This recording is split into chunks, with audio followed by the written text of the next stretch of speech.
नमस्कार, मैं हूं आपके साथ शुभांगी सिंह और बंसल न्यूज की खास पेशकश मिलिए कोरोना वॉरियर्स में आपका स्वागत है।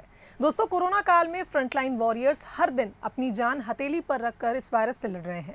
कुछ ने तो अपने कर्तव्यों का पालन करते हुए इस युद्ध में जान तक न्यौछावर कर दी। इस कड़ी में आज हमारे साथ जबलपुर से जुड़ चुके हैं corona warrior doctor Amit Khare, जो स्मार्ट सिटी हॉस्पिटल जबलपुर के डायरेक्टर हैं। डॉक्टर अमित, आपका बहुत स्वागत है बंसल न्यूज पर। जी नमस्कार मैडम। डॉक्टर अमित, सबसे पहले आपसे जानना चाहेंगे, वर्तमान में जबलपुर में कोविड की क्या स्थिति है? क्या कुछ स्टेटस कोविड का अभी जबलपुर में देखने को मिल रहा है?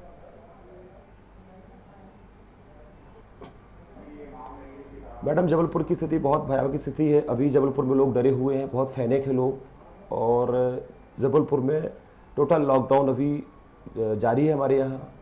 और पेशेंट की स्थिति ऐसी है मैडम कि अभी भी 5% 7% पेशेंट अभी हमारे कोविड के पॉजिटिव निकल रहे हैं जबलपुर में।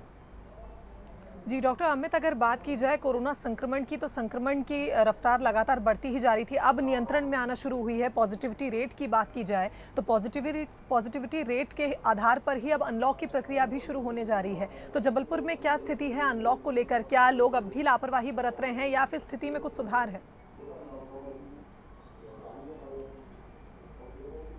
मैडम, शहर की स्थिति बहुत अच्छी होने की तैयारी पर है। अब लोग बहुत डरे हुए हैं और खुद से लोग लॉकडाउन का पालन कर रहे हैं। और बहुत ज़रूरी काम है जब लोग घर से निकल रहे हैं। और पूरे महानगर की स्थिति है कि बिल्कुल कोई भी किसी भी तरह से ना लापरवाही हो रही है। प्रशासन भी बहुत सख्त है, पुलिस भी बहुत मुस्तैद है। और मुझे ऐसा लग रहा है मैडम कि आने वाले समय में 10 से 15 दिन के अंदर हमारे शहर की बहुत अच्छी स्थिति हो जाएगी। डॉक्टर अमित, अगर बात की जाए स्मार्ट सिटी कोविड सेंटर में, तो आप मरीजों का किस तरह से इलाज कर रहे हैं? किस तरह से मरीजों का मनोबल बढ़ाया जा रहा है? सब कुछ जानना चाहेंगे। मैडम, स्थिति ऐसी है हमारे हॉस्पिटल की, सबसे बड़ा तो ये है कि माननीय प्रदेश के मुखिया शिवराज सिंह चौहान जी का मैं हार्दिक अभिनंदन करता हूँ कि उन्होंने इस कोरोना जैसी महामारी में आयुष्मान कार्डधारियों के लिए निःशुल्क इलाज की व्यवस्था की है। और हमारे तरफ से मैडम आयुष्मान कार्ड अगर किसी का है या नहीं भी है, उसकी हम व्यवस्था बना रहे हैं। और हमारे यहाँ जबलपुर की सबसे बड़ी खासियत है कि नोडल अधिकारी जितने भी हैं, तहसीलदार हो गया, थाना प्रभारी हो गए, एसडीएम हो गए, बहुत मुस्तैद है मैडम मरीजों के साथ में। मतलब किसी भी तरह से कोई भी लापरवाही नहीं हो रही है। कुछ अस्पताल हैं, 1-2 अस्पताल जिनका नाम लेना नहीं चाहूँगा क्योंकि निजी अस्पताल हैं कि जिन्होंने ये थोड़ा सा नौटंकी की है। लेकिन मैं अपने खुद के अस्पताल की बात करूं मैडम, तो मेरे अस्पताल की एक भी शिकायत नहीं है। सारे पेशेंट हमारे यहाँ से बहुत अच्छे होके जा रहे हैं। आज तक की स्थिति में हमारे यहाँ 185 एडमिशन हो चुके हैं, जिसमें से लगभग 12 से 13 मौतें हुई हैं। वो भी बहुत सीरियस कंडीशन में जो लोग थे, जिनको ज़बरदस्ती हमने लिया। बेचारों ने निवेदन किया कि शहर के अंदर कहीं बेड खाली नहीं है। इस स्थिति में हम लोगों ने समय को देखते हुए लोगों को वेंटिलेटर पर रख के उनकी जान बचाने की कोशिश की। तो हमारा आंकड़ा ये है कि हमारे अस्पताल में जो भी अगर मौतें हुई हैं तो 12 या 13 मौतें हुई हैं। 185 पेशेंट एडमिट थे हमारे यहाँ। जी, आपके अस्पताल की सुविधाओं की बात की जाए तो किस तरह से वेंटिलेटर्स की सुविधा आपके अस्पताल में उपलब्ध है? कितने बेड आपके अस्पताल में? खास करके ऑक्सीजन बेड की किल्लत देखने को मिली कोरोना काल में, तो आपके अस्पताल में ऑक्सीजन बेड कितने हैं, ये भी जानना चाहेंगे। मैडम, कोरोना में किल्लत तो बहुत थी ऑक्सीजन की। और शहर में लगभग 10 से 15 हज़ार पेशेंट थे। और हमारे अस्पताल की जहाँ तक हम बात करें तो हमारा क्या पूरा शहर परेशान था ऑक्सीजन के लिए। और अब स्थिति थोड़ा सा नियंत्रण में है। माननीय मुख्यमंत्री जी के निर्देशानुसार हमारे जबलपुर के जो कलेक्टर हैं श्री करमवीर शर्मा जी, उन्होंने भी बहुत एक्शन लिया। कभी कभी मैडम ऐसा होता है कि आज जबलपुर शहर अकेला होता अगर पॉजिटिव, तो हम व्यवस्थाएं, हमारी सरकार, हमारे लोग, हमारे डॉक्टर्स स्थिति को संभाल लेते। लेकिन जैसे आज अपने घर में अगर 4 मेहमान आ जाएं तो हम व्यवस्था बना सकते हैं चाय की, नाश्ते की। अगर पूरी बस हमारे यहाँ अगर आ जाए हमारे घर में तो स्वाभाविक सी बात है कि हमारी व्यवस्थाएं खराब होगी। आज जबलपुर शहर में आप देखिए मैडम, यूपी के पेशेंट, महाराष्ट्र के पेशेंट, मध्य प्रदेश में होशंगाबाद, भोपाल से लेकर, रीवा से लेकर, कटनी से लेकर, नरसिंहपुर से लेकर, सिवनी से लेकर, मैडम जबलपुर शहर में इतनी व्यवस्थाएँ नहीं थी। 15 से 20-25 कोविड सेंटर हैं और 15 से 20 हज़ार मरीज का आना एकदम से, एक पहली दूसरी खेप आना, तो नियंत्रण में करना तो मुश्किल ही हो गया था सरकार को और हमारे डॉक्टरों को। बिल्कुल डॉक्टर अमित, अगर बात की जाए कोविड की दूसरी लहर इस समय चल रही है, पीक पॉइंट भी इसका नहीं आया है और तीसरी लहर की भी संभावनाएं जताई जा रही हैं, तो कोविड की तीसरी लहर को लेकर आपके अस्पताल में क्या कुछ सुविधाएं, आपने क्या कुछ तैयारियां की हैं अभी? मैडम, अगर तीसरी लहर, अगर एक तो ईश्वर करे तीसरी लहर ना आए तो ज़्यादा अच्छा है, लेकिन मुझे ऐसा लग रहा है कि बरसात के बाद या बरसात में तीसरी लहर आने की संभावना लग रही है। और जो भी सरकार के निर्देश हैं, सरकार के निर्देशों के अनुसार उन्होंने व्यवस्था बना के रखी है। अगर बच्चों में होता है तो बच्चों की व्यवस्था होगी, डॉक्टर्स अरेंज होंगे, बच्चों के वेंटिलेटर से लेके 30 से 35 बेड हमने बना के रखे हैं कि मतलब किसी भी परिस्थिति में हम लोग निपटने के लिए तैयार हैं। जी डॉक्टर अमित, अगर बात की जाए जबलपुर में सबसे ज़्यादा केसेस किस एरिया से आ रहे हैं? कंटेनमेंट जोन बनाए गए थे खास करके, तो कौन से वो एरिया हैं जहां अब भी संक्रमितों के आंकड़े बढ़ते जा रहे हैं?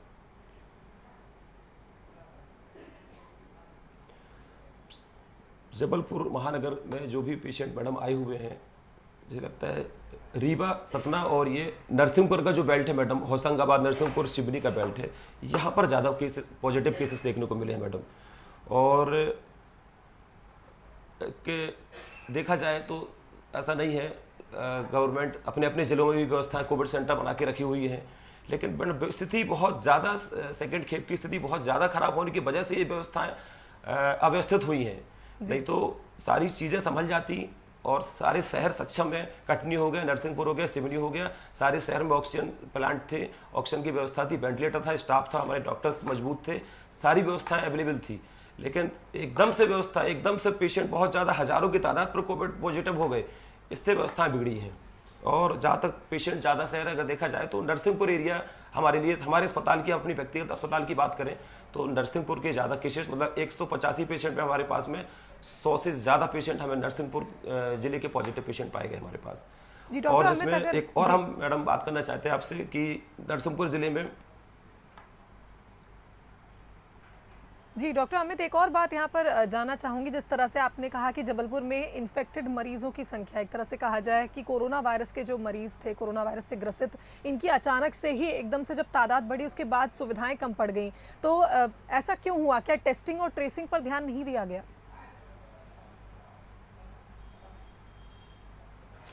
ऐसा नहीं है मैडम, सारी व्यवस्था मजबूत थी।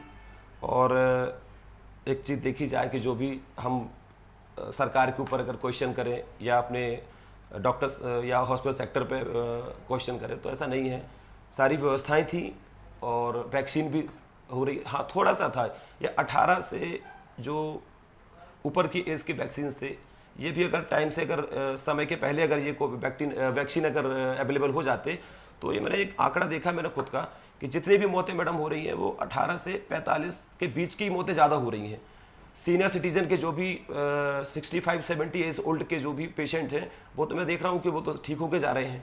तो मुझे लग रहा है कि अगर वैक्सीनेशन, अगर जो अभी 45 के ऊपर का वैक्सीनेशन जो हुआ है, अगर ये वैक्सीनेशन 18 से 45 का भी अगर एक साथ अगर हो जाता तो मुझे ऐसा लगता है कि ये जो स्थिति खराब हुई है वो होने से बच जाती।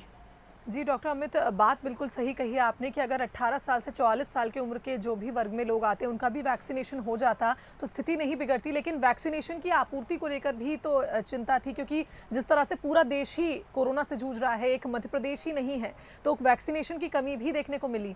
अगर बात की जाए फंगल इन्फेक्शन की, जिसने अचानक से दस्तक दी है, आपको पता ही होगा कि कोरोना के साइड इफेक्ट के तौर पर जब ब्लैक फंगस आया तो लोगों में एक पैनिक सिचुएशन क्रिएट हुई। किस तरह से आपके अस्पताल ने ऐसे इन्फेक्शंस के जो इन्फेक्टेड मरीज हैं उनका इलाज किया?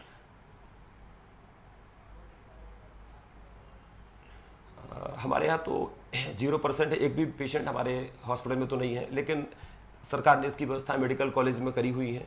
कुछ परसेंट पेशेंट जबलपुर में फंगल इन्फेक्शन के देखे जा रहे हैं। एक्चुअली म्यूकोरमाइसिस है, ये तो एक फफूंद है। तो जो कोविड-19 के जो पॉजिटिव पेशेंट है, जिनको हाई एंटीबायोटिक और स्टेरॉइड वगैरह दिया गया है, उन पेशेंटों को उनको ये लक्षण देखे जा रहे हैं, जिनकी भी तैयारी हो चुकी है। थोड़ा सा जो उसमें हाई एंटीबायोटिक वगैरह जो फंगल इन्फेक्शन में इंजेक्शंस हैं उनकी शॉर्टेज है, इसलिए प्राइवेट हॉस्पिटल थोड़ा सा इसको नेग्लेक्ट कर रहे हैं एडमिशन लेने में। बाकी सरकार तो तैयार है और मेडिकल कॉलेज में पेशेंट हैं और लगभग ठीक भी हो रहे हैं। बिल्कुल डॉक्टर अमित, अगर बात की जाए स्मार्ट सिटी अस्पताल जो आपका है, इसकी बात की जाए तो यहाँ पर वैक्सीनेशन भी आप करवा रहे हैं, वैक्सीनेशन की सुविधा भी आपके अस्पताल में है? मैडम अभी तो हम लोग कोविड पॉजिटिव पेशेंटों से थोड़ा सा 3 से 4 दिन हुआ है, अभी माहौल थोड़ा सा ठंडा हुआ है। अब हम लोग का प्लान है कि आज या कल से हम एक माननीय कलेक्टर महोदय को और मुख्य चिकित्सा एवं स्वास्थ्य अधिकारी जी को एक आवेदन हम लोग देंगे।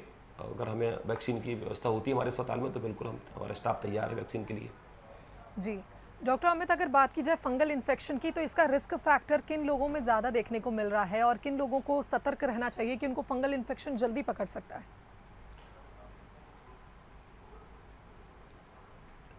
सतर्क तो मैडम सभी को रहने की ज़रूरत है, सतर्कता बरतने की, लेकिन कोविड-19 के पॉजिटिव पेशेंट जो यहाँ हॉस्पिटल से डिस्चार्ज होकर घर गए हैं उनको अपनी इम्यूनिटी पावर बढ़ाने वाली मेडिसिन लेना चाहिए और भी प्रोटीन्स पाउडर्स जो भी खाने पीने की चीज़ें हैं, चुकंदर वगैरह, मतलब कुल मिला के उनका इम्यूनिटी पावर कमज़ोर ना हो पाए, क्योंकि जो पॉजिटिव पेशेंट हैं कोविड के लगभग 85% पेशेंट उन्हीं को फंगल इन्फेक्शन ब्लैक फंगस की शिकायत उन्हीं को देखी जा रही है। और डरने की ज़रूरत तो मैडम सभी को है, क्योंकि ये ज़रूरी नहीं है कि जो कोविड पॉजिटिव पेशेंट हैं तो फंगल इन्फेक्शन ब्लैक फंगस उन्हीं को होगा। ये तो एक गंदगी से भी हो सकता है और एक व्यक्ति का रहने का तरीका, किस हिसाब से व्यक्ति को घर पे रहना है, क्या सावधानियां रखना है, तो व्यक्ति को तो कुछ समझदार मैडम बहुत हो चुका है।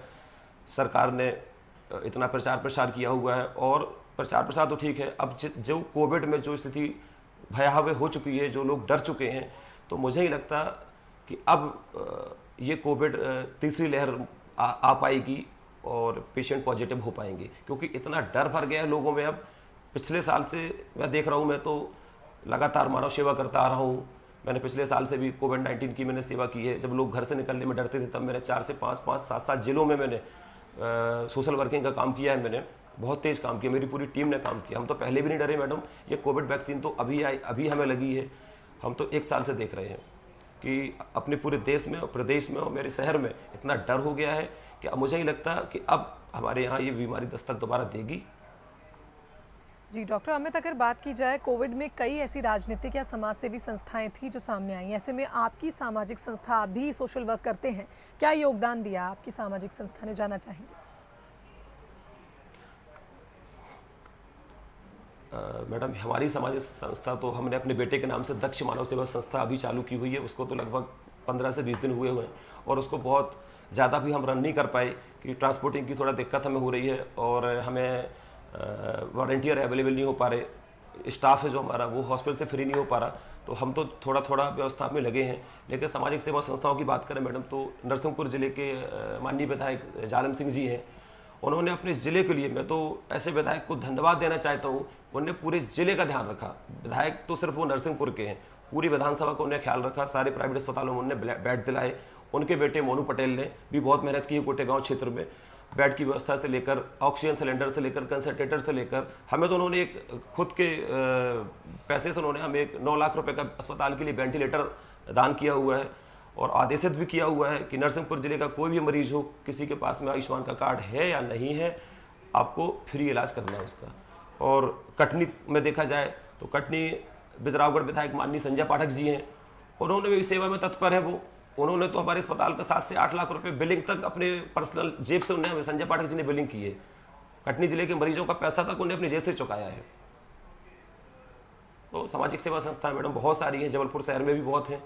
मैंने देखना चाहा, अभी मोक्ष सेवा संस्था है, आशीष ठाकुर जी हैं, उनकी संस्था आप देख लो। तो जबलपुर में मेरी अकेले क्या मैडम 50 संस्थाएं ऐसी हैं कि शहर में खाना से लेके निःशुल्क भोजन से लेके और भी वाहन से लेके, और ये पेशेंट जिनकी डेथ होती है उनके दाह संस्कार के लिए भी बहुत सारी संस्थाएं मैडम। जो संस्कारधानी शहर हमारा बोला जा रहा है, ये बिल्कुल 100% श्योर मैं बोल सकता हूँ कि बिल्कुल इस बोलने लायक है और संस्कारधानी रहेगा। जी डॉक्टर अमित, जबलपुर की बात की जाए तो जबलपुर में सरकार ने बड़े बड़े कोविड सेंटर बना दिए हैं, ये बात सामने आई थी, लेकिन ज़्यादातर मरीज निजी अस्पतालों का रुख भी कर रहे थे। आपसे जानना चाहेंगे, सरकार ने क्या बड़े कोविड सेंटर खुलवाए हैं तो मरीज वहां जाने के बजाय निजी अस्पतालों का रुख कर रहे हैं, क्या व्यवस्थाएं हैं वहां पर?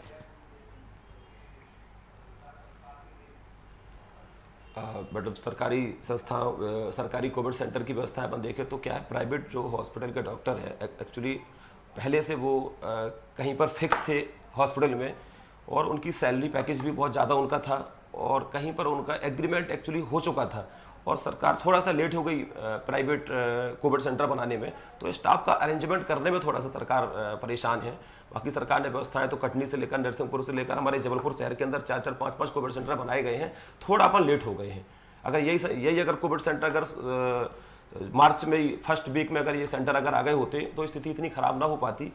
लेकिन फिर भी प्राइवेट हॉस्पिटल को रोक करने की वजह मैडम है कि थोड़ा सा व्यवस्थाएं तो प्राइवेट हॉस्पिटल में रहती हैं, पेशेंट का फाइनेंशियल प्रॉब्लम तो थोड़ा पेशेंट को आती है प्राइवेट हॉस्पिटल में, लेकिन व्यवस्थाएं तो मैडम अस्पतालों में हैं।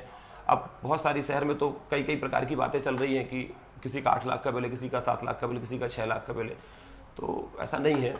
एक नॉर्मल चार्जेस रहे हैं, और जो निःशुल्क जो स्ट्रॉन्ग फाइनेंशियली स्ट्रॉन्ग पेशेंट नहीं था उसके साथ बहुत कम देखने को मुझे मिला है कि कुछ गलत हुआ हो। मेरे अस्पताल में तो 1 लाख 1.5 लाख फाइनेंशियल स्ट्रॉन्ग व्यक्तियों का बिल बना है मेरे पास, तो आप चार्ट में प्रूफ कर सकता हूँ आपको 185 मरीजों का कि 2% मरीज होंगे जिनका बिल मेरा 2 लाख से ऊपर का बिल गया होगा। और जब से माननीय मुख्यमंत्री शिवराज सिंह चौहान जी ने आयुष्मान योजना का लाभ दिया है, तब से मैं बाहर तो सारे अस्पताल शहर के बोर्ड लगा के बैठे हैं बाहर कि आयुष्मान में फ्री इलाज कर रहा है। हमारे यहाँ तो मेडिसिन भी फ्री है, पैथोलॉजी भी फ्री है, और हॉस्पिटल भी पूरा फ्री है, और उसके बाद भी 12 से 15 मरीज हम फ्री के रखे हुए बैठे हुए हैं। हाँ, बिल्कुल भी टेंशन नहीं है मैडम। और मैं तो सारे अस्पताल, प्राइवेट अस्पताल वाले संचालकों से भी निवेदन करता हूँ कि एक समय था 1 महीने 2 महीने तक अपन ने कोविड सेंटर चलाया, ना गवर्नमेंट ने, प्रशासन ने, शासन ने, न माननीय मुख्यमंत्री जी ने किसी को कोई भी परेशान नहीं किया। अब अगर लास्ट समय अगर आया गरीबों की सेवा करना का, तो मैं तो बोलता हूँ कि अगर किसी ने 5 करोड़ कमाए, 2 करोड़ कमाए, उसका 2% 3% ही छोड़ दो अगर, तो सारे गरीबों का निःशुल्क इलाज हो जाएगा। किसी को कुछ जेब से लगाने की जरूरत नहीं है किसी को। डॉक्टर अमित, आपने सही कहा, ये समय ही है मानवता के साथ और सबकी सेवा करने का। अगर बात की जाए, आपने जो संस्था शुरू करी है आपके बेटे के नाम पर, दक्ष मानव सेवा संस्था, तो क्या टारगेट आपने सेट किया है? क्योंकि ये समय है कि ऐसी संस्थाओं को आगे आना चाहिए और मदद का हाथ बढ़ाना चाहिए। ऐसे में आपकी संस्था का क्या टारगेट है, आगे की क्या फ्यूचर प्लान्स है? मेरी संस्था तो अभी हुई है, मैं तो 1 साल से काम कर रहा हूँ कोविड में, लेकिन अभी मैंने जो बेटे के नाम से दक्ष मानव सेवा संस्था चालू की मैडम, उसका कोविड के बाद मेरा रजिस्ट्रेशन हो जाएगा, संस्था मेरी रजिस्टर्ड संस्था हो जाएगी। और एक संस्था के लिए मैं एक अलग एक मेरा ऑफिस है और एक मेरी अलग जगह रहेगी। ये कोविड से रिलेटिव तो है, लेकिन कोविड के बाद तक हम काम करेंगे। हमारी योजना ये रहेगी मैडम कि गरीबों तक हमें राशन पहुँचाना है, और ज़रूरी नहीं है कि हम शहर तक ही सीमित रहें, शहर के आसपास भी गरीबी, कोई हर जगह गरीबी है ऐसा नहीं है, गरीब मरीज भी हमारे पास आते हैं। तो हमने एक प्लान बना के रखा है स्मार्ट सिटी में अपने हॉस्पिटल में कि हम निःशुल्क इलाज करेंगे आयुष्मान कार्डधारियों का। और अभी तो हमें कोविड सेंटर के लिए सिर्फ कोविड के मरीजों के लिए आयुष्मान मिला हुआ है। हम सरकार से निवेदन करेंगे कि हमें सारे मरीजों के लिए हमें आयुष्मान दिया जाए, हमारी बेड की क्षमता बढ़ाई जाए। अभी 35 बेड से हमने शुरुआत करी है, हम चाहते हैं आने वाले समय में 50 से 60 बेड की उपलब्धि हो। और दक्ष मानव सेवा संस्था इलाज के लिए तत्पर रहेगी। 4 से 5 हमारे ट्रांसपोर्ट वाहन रहेंगे जो गरीबों को उठा कर जहाँ जहाँ एडमिट हैं, जहाँ जहाँ परेशान हो रहे हैं, या कुछ गांव में लोग परेशान हैं, उनको 108 नहीं पहुंच पा रही गांव तक, या वो मरीज नहीं आ पा रहे हैं, वो दक्ष मानव सेवा संस्था जाएगी, उनको लेकर आएगी, उनका निःशुल्क इलाज कराएगी, चाहे मेडिकल में हो, चाहे विक्टोरिया में हो, चाहे मेरे अस्पताल में हो, या अन्य और भी प्राइवेट अस्पताल हैं जो मानव सेवा में काम कर रहे हैं। उनसे भी हम निवेदन करेंगे कि दक्ष मानव सेवा समिति की हेल्प करें। और अभी भी मैंने 15 से 20 दिन से मेरी संस्था एक्टिव हुई है, दक्ष मानव सेवा संस्था। तो बहुत सारे समाज सेवकों ने हमारी मदद करी है। हमारा टाउन प्लेस सहपुरा भेटौरी है, वहाँ भी फाइनेंशियल अच्छे मजबूत लोग हैं, तो बहुत सारा सहयोग हमें मैडम वहाँ से भी मिल रहा है कि अगर अनाज का सहयोग हो, सब्जी का सहयोग हो, तेल का सहयोग, कुछ भी सहयोग हो, खाद्य सामग्री का, तो हमें बहुत सारी सामग्री मिल रही है। और हम अकेले ही नहीं, सारे लोग मिलकर दक्ष मानव सेवा संस्था को चला रहे हैं। बिल्कुल डॉक्टर अमित, एक बात तो सच है कि कोरोना काल में डॉक्टर्स दोहरी भूमिका निभा रहे हैं। आप इलाज भी कर रहे हैं और मरीजों का मनोबल भी बढ़ा रहे हैं। तो आपने आपके अस्पताल में किस तरह से मेंटली कोविड के पेशेंट्स को ट्रीट किया? क्योंकि स्ट्रेस और डिप्रेशन कॉमन था कोविड से रिकवर्ड हुए पेशेंट्स में, या कोविड का जिनका इलाज चल रहा है उनमें, किस तरह से आपने मदद करी उनका मनोबल बढ़ाने के लिए? मैडम, सबसे बड़ी प्रॉब्लम तो ये थी कि इतनी सारी व्यवस्थाएं हॉस्पिटल में हमारे या कहीं पर नहीं थी कि एक मरीज को हम एक बेड में सॉरी एक रूम पर रख सके। हम वार्ड तो हमें देना ही था। आईसीयू में भी अगर हम कितना कम से कम करेंगे, आईसीयू 10 से 15 बेड का हमारा आईसीयू रहेगा। प्राइवेट रूम भी सिंगल बेड अवेलेबल बहुत मुश्किल से मिले हैं, तो एक रूम में 2 व्यक्ति।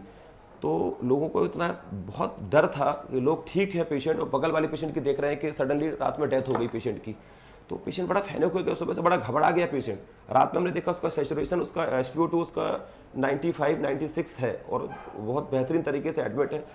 ऑक्सीजन लेवल भी ठीक है और चेस्ट का CT स्कोर भी उसका नॉर्मल है, लेकिन वो फैनिक हो रहा है, टेंशन में जा रहा हूँ पेशेंट को देखकर कि उसकी DC डेथ हो रही है। तो ऐसे मैडम डेथों का आंकड़ा अगर मैं देखूँ तो कुछ तो लोग घबरा के ही बेचारे परेशान हो रहे हो, उनकी मौतें हुई हैं देख कर कि बगल का पेशेंट सही है, मैं भी सही हूँ। तीसरा इमरजेंसी मेरे अस्पताल में आई, तीसरी डेथ 1-1.5 घंटे के अंदर हो गई। हम मजबूर थे कि उसका इलाज हम कहीं अकेले किनारे में ले जाके नहीं कर सकते थे, क्योंकि इतनी भीड़ थी हमारे पास में कि हमारी कैजुअलिटी से लेके रूम से लेके आईसीयू से लेके प्राइवेट वार्ड से लेके ऑपरेशन थिएटर की जगह से लेके कहीं पर भी जगह खाली नहीं थी। मतलब लोग इतने परेशान थे उस समय जो हमने स्थिति देखी है, इतना डर था लोगों के अंदर। सोफे में लेटने को तैयार लोग, जमीन पे लेटा लो, हाथ पैर जोड़ कर लोग भर्ती करने को तैयार। पैसा अस्पताल का हो, 1 लाख 2 लाख 4 लाख 5 लाख, इतना घबरा गया था व्यक्ति। तो स्थिति तो नियंत्रण में कैसे करी है, ये तो खैर डॉक्टर्स का तो खैर सहयोग है, लेकिन पेशेंट की भी मैं कैपेबिलिटी समझता हूँ कि एक एनर्जी थी, इम्यूनिटी था मरीज का, जो जिसने बचना चाहा है मैडम वो बचा है। बिल्कुल डॉक्टर अमित, और आप एक तरह से कहा जाए आप कोरोना वॉरियर तो हैं ही, फ्रंटलाइन वर्कर भी हैं, इसके साथ साथ समाज से आप बहुत जुड़े हुए हैं। समाज सेवी संस्थाएं भी आपकी मदद कर रही हैं, कुछ बड़े नेताओं से भी आपके संबंध हैं। तो जानना चाहेंगे कि क्या आप राजनीति से भी जुड़े हैं और इसके पीछे कहीं चुनाव की तैयारी में तो नहीं है?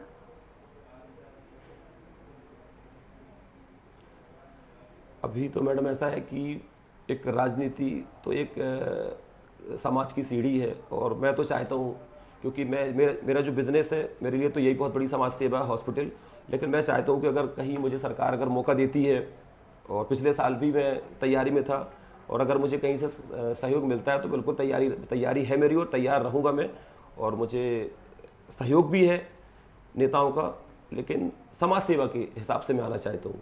और अगर मुझे सहयोग नहीं भी मिला राजनीति में आने का, मुझे अगर सफलता नहीं भी मिली, तो मैं समाज सेवा करता रहूँगा। मेरे बेटे के नाम की मैंने दक्ष मानव सेवा संस्था बनाई है, उसको मैं निरंतर जारी रखूँगा।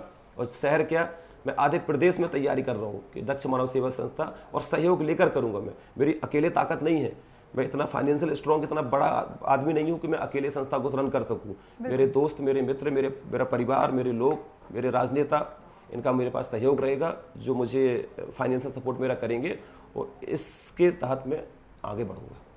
बिल्कुल डॉक्टर अमित, आपने इस कोरोना काल में जिस तरह से लोगों की सेवा करी है, एक डॉक्टर की तरह भी, एक समाज सेवी की तरह भी, काफ़ी सराहनीय है। आपसे जानना चाहेंगे आखिरी संदेश आप हमारे दर्शकों को क्या देना चाहेंगे, खासकर कि आपके अस्पताल की सुविधाओं के बारे में आप बताना चाहें, जो भी संदेश आप हमारे दर्शकों को देना चाहें।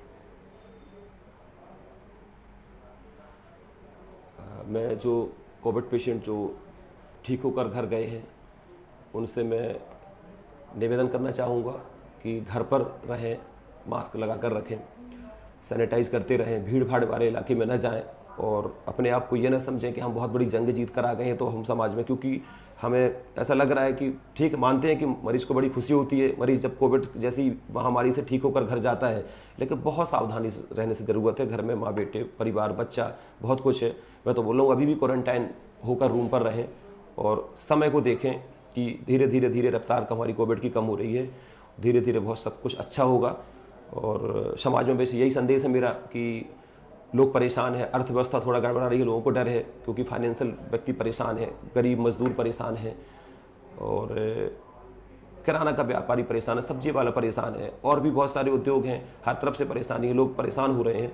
लेकिन जान है तो जहान है, जब हमारा जीवन नहीं रहेगा तो हम क्या करेंगे ऐसे पैसे का, तो थोड़ा हमें इंतजार करने की ज़रूरत है और संभल कर रहने की ज़रूरत है। बिल्कुल डॉक्टर अमित, जिस तरह से आपने मरीजों की सेवा भी करी है, साथ ही समाज में सेवा करी है, काफ़ी सराहनीय काम आपने किया है। बहुत बहुत धन्यवाद आपका इस कार्यक्रम में हमारे साथ जुड़ने के लिए और तमाम बातचीत करने के लिए। तो इसी के साथ हमारी खास पेशकश में फिलहाल इतना ही। आप सतर्क रहें, स्वस्थ रहें और बने रहें बंसल न्यूज़ के साथ। नमस्कार।